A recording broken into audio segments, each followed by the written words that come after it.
प्रधानमंत्री नरेंद्र मोदी ने पिछले 8 वर्षों में देश में दूध उत्पादन में हुई वृद्धि पर खुशी जताई और कहा कि एक जीवंत डेयरी क्षेत्र भी देश की नारी शक्ति को और मजबूत करने का एक शानदार तरीका है।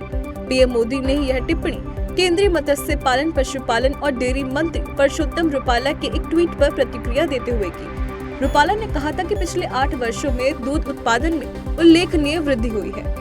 बता दें कि डेयरी मंत्री ने कहा था कि प्रधानमंत्री नरेंद्र मोदी के दूरदर्शी नेतृत्व में केवल 8 वर्षों में इसमें 83 मीट्रिक टन की वृद्धि हुई है। इससे पहले 63 वर्षों में यह केवल 121 मीट्रिक टन बढ़ा था, जिस पर पीएम ने प्रतिक्रिया दी। चीन में शिनजियांग प्रांत की राजधानी उरुमकी की आम जनता द्वारा शुरू किया गया प्रदर्शन बड़े स्तर पर पहुंच गया है। रविवार को 8 और शहरों के लोगों ने प्रदर्शन किया, जिन्हें काबू में करने के लिए अधिकारियों को काफी संघर्ष करना पड़ा। प्रदर्शन का प्रमुख कारण चीन की जीरो कोविड पॉलिसी को माना जा रहा है। इस पर राष्ट्रपति शी जिनपिंग का विरोध करने वाले प्रदर्शनकारियों ने इस्तीफे की मांग करते हुए कहा कि उन्हें डिक्टेटरशिप नहीं बल्कि डेमोक्रेसी चाहिए। इस प्रदर्शन की शुरुआत 25 नवंबर को शिनजियांग के एक अपार्टमेंट में लगी आग के बाद हुई थी, क्योंकि जीरो कोविड पॉलिसी के तहत लगाए गए लॉकडाउन के चलते दमकलकारी समय पर आग बुझाने नहीं पहुंच पाए और 10 लोगों की मौत हो गई थी।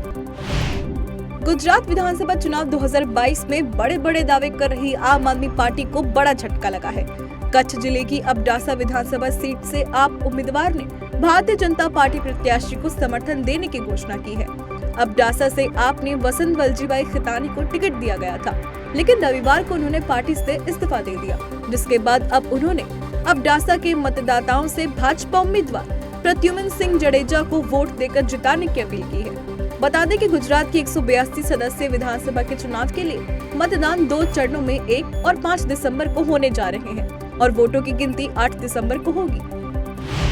भारतीय जनता पार्टी अध्यक्ष बंदी संजय को प्रजा संग्राम यात्रा करने के लिए आज 28 नवंबर को तेलंगाना हाईकोर्ट ने इजाजत दे दी है।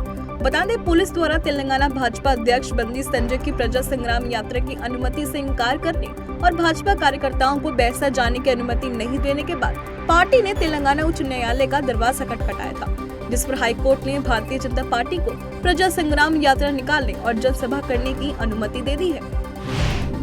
गुजरात एटीएस ने प्रधानमंत्री नरेंद्र मोदी को जान से मारने की धमकी देने वाले आरोपी को उत्तर प्रदेश के बदायूं से गिरफ्तार किया है। आरोप है कि युवक ने ईमेल के जरिए प्रधानमंत्री नरेंद्र मोदी को जान से मारने की धमकी दी थी, जिसमें उसने विस्फोटक RDX का इस्तेमाल करने की बात भी कही थी, जिस पर गुजरात एटीएस ने कार्रवाई करते हुए धमकी भरे ईमेल की लोकेशन ट्रेस कर युवक को गिरफ्तार कर लिया।